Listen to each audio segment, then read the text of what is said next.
And that operational endurance out here, back to my very first slide in history, we can cede no domain and we can cede no terrain. That is, I don't know how else to say it, but we cannot give up any ground out here. Linchpin service to the Joint Force, that's my shtick, and what I mean by that is, again, back to the 10 flag officer commands that I have here. Command and control, protection, collection, and sustainment. If you want it at scale and you want it at echelon, you're going to have to use the United States Army as part of the Joint Force to build that out. And then the last thing on the right, I'll just say, is my view is that the strategic land power network in the Indo-Pacific is actually the security architecture that binds this region together. Why? I'll tell you why.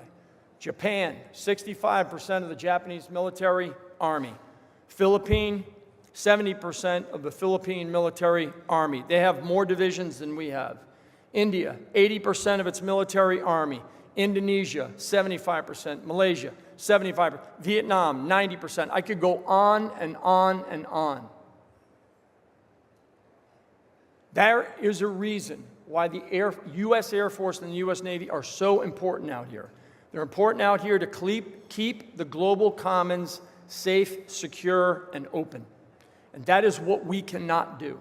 However, they can't do what we can do, which is to bind the strategic land power network together, because what's happening out here is the Chinese are violating the national sovereignty and the territorial integrity of these countries, and their countries are largely turning to their armies, which is the largest part of their security sector, and say, how are we going to secure our air littorals and our maritime littorals with our Army forces?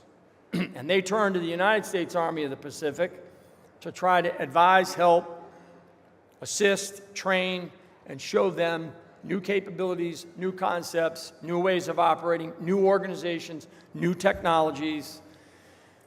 This is an important point of the security architecture out here. When I mean by the strategic land power network, I'm talking about the U.S. Army of the Pacific, I'm talking about the U.S. Marine Corps, I'm talking about the special operations forces that are out here operating. But the biggest part of the strategic land power network are all those armies that I just rattled off.